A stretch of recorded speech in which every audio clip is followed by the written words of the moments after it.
حضور اکرم صلی اللہ علیہ وسلم کا ارشاد مبارک ہے کہ مومن کی روح قرض کی وجہ سے لٹکی رہتی ہے یہاں تک کہ اس کا قرض ادا کر دیا جائے۔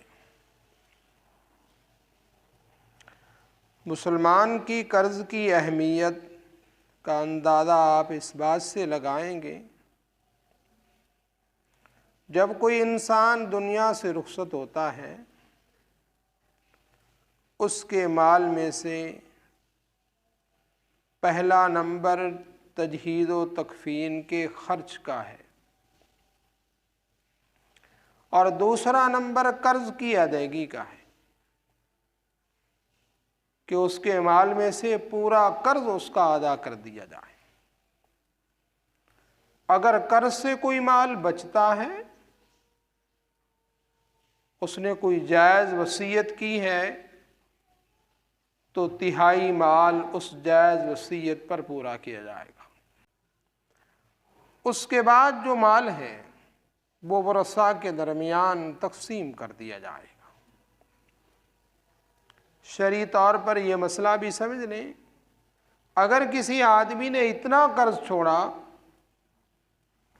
کہ اس کی پوری جائیداد قرض کے اندر ہی چلی جاتی ہے تو وہ قرض ہی ادا ہوگا، یہ مال ورثاء کے درمیان تقسیم نہیں ہوگا۔ قرض سے بچے گا پھر تقسیم ہوگا، ورنہ نہیں۔ حضرت سعید رضی اللہ تعالی عنہ کے بھائی کا انتقال ہو گیا، ورثاء کے اندر معصوم بچے بھی تھے اور ان کے ذمے قرض بھی تھا۔ حضرت سعید رضی اللہ تعالی عنہ یہ چاہتے تھے کہ یہ جو مال ہے یہ ان بچوں کے اوپر خرچ کیا جائے،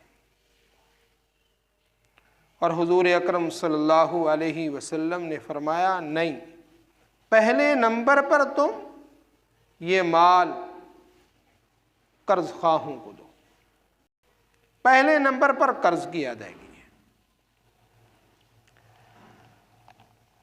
اندلس کے ایک مشہور محدث ہیں حضرت یحییٰ اندلسی رحمۃ اللہ علیہ، ایک مرتبہ انہوں نے اپنے طلباء کو لمبی چھٹیاں کر دیں۔ پوچھا، فرمانے لگے میں نے ایک سفر کرنا ہے،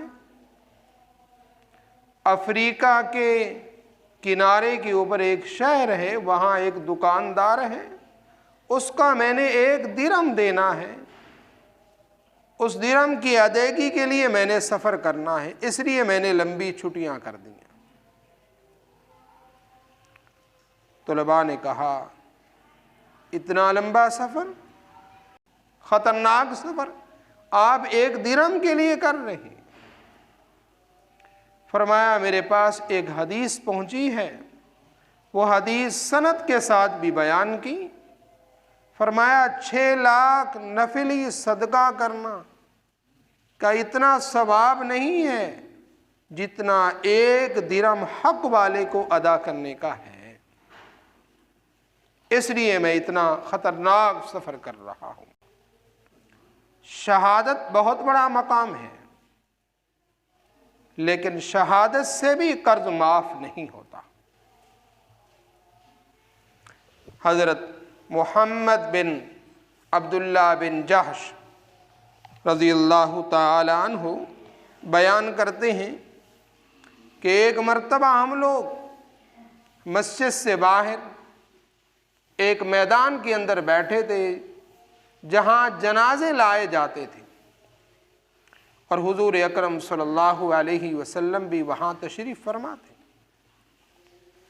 آقا علیہ السلام نے آسمان کی طرف دیکھنا شروع کر دیا، دیکھتے ہی رہے، پھر اس کے بعد اپنا سر نیچے کر دیا اور اپنا ہاتھ پیشانی پر رکھا اور پریشانی کی حالت میں بیٹھ گئے۔ فرمانے لگے، سبحان اللہ سبحان اللہ، کس قدر سخت وعید آئی ہے۔ صحابہ کرام فرماتے ہیں ہم خاموش ہو گئے۔ وہ دن اور رات تو خاموشی میں گزر گیا۔ راوی بیان کرتے ہیں صبح کو میں نے حضور اکرم صلی اللہ علیہ وسلم سے درخواست کی کہ آقا علیہ الصلوۃ والسلام کل جو سخت وعید آئی ہے وہ کیا تھی؟ آپ صلی اللہ علیہ وسلم نے فرمایا وہ سخت وعید قرض کے بارے میں تھی، اور وہ یہ تھی، قسم ہے اس ذات کی محمد کی جان جس کے قبضہ میں ہے، اگر کسی کے ذمے قرض ہو اور وہ اللہ کے راستے میں شہید ہو جائے، پھر زندہ ہو جائے، پھر شہید ہو جائے، پھر زندہ ہو جائے، پھر شہید ہو جائے، حتیٰ کہ تیسری مرتبہ بھی شہادت حاصل کر کے زندہ ہو جائے، اگر اس کے ذمے قرض ہے تو وہ جنت میں نہیں جائے گا جب تک اس کا قرض ادا نہیں ہوگا۔ شہید سے بھی قرض معاف نہیں ہوتا۔ حضرت زبیر رضی اللہ تعالیٰ عنہ ایک جنگ کے اندر جانے لگے تو اپنے بیٹے سے فرمایا میرے اوپر اتنا قرض ہے اور مجھے سب سے زیادہ فکر اس قرض کی ہے، میری جائیداد میں سے سب سے پہلے اس قرض کو ادا کرنا۔ اور حضرت زبیر کے بیٹے حضرت عبداللہ نے قرض ادا کر دیا۔ پھر اس کے بعد حضرت عبداللہ کے بھائیوں نے کہا اب تو ابا کی وراثت تقسیم کرو۔ حضرت عبداللہ نے کہا 4 سال تک ایام حج کے اندر میں اعلان کروں گا، اس کے بعد میں میراث تقسیم کروں گا، اس سے پہلے نہیں کرتا۔ حضرت عمر رضی اللہ تعالیٰ عنہ جس وقت زخمی ہوتے ہیں اپنے بیٹے کو بلایا، فرمایا میرے قرض کی فکر کرنا، میرا قرض ادا کرنا، پہلے نمبر پر آل عمر کی جائیداد سے پورا ہو جائے تو ٹھیک، ورنہ بنو عدی سے مدد لے لینا، ان کی مدد سے بھی اگر پورا نہ ہو تو پھر قریش سے مدد لے کر میرا قرض ادا کرنا۔ یہ صحابہ کرام کی فکر تھی قرض کی ادائیگی کے اندر۔ صحابہ کرام تو وہ تھے اپنی ضرورت کی چیزیں بیچ کر قرض ادا کیا کرتے تھے۔ حضرت حجرہ رضی اللہ تعالی عنہ کے اوپر ایک یہودی کے 4 درہم قرض تھے۔ اس نے مطالبہ کیا، اس صحابی رسول نے کہا میرے پاس کچھ نہیں ہے، اور اس نے حضور اکرم صلی اللہ علیہ وسلم کو شکایت کی۔ آپ صلی اللہ علیہ وسلم نے 3 مرتبہ فرمایا اس کا حق ادا کرو۔ حضرت حجرہ رضی اللہ تعالیٰ عنہ نے پھر یہی فرمایا میرے پاس کچھ نہیں ہے۔ پھر گھر سے اٹھے بازار کی طرف چلے گئے، اپنے سر کے اوپر جو عمامہ تھا، پگڑی تھی، اس کو اپنا تہبند بنایا اور چادر کو 4 درہموں میں بیچ دیا اور اپنا قرض ادا کر دیا۔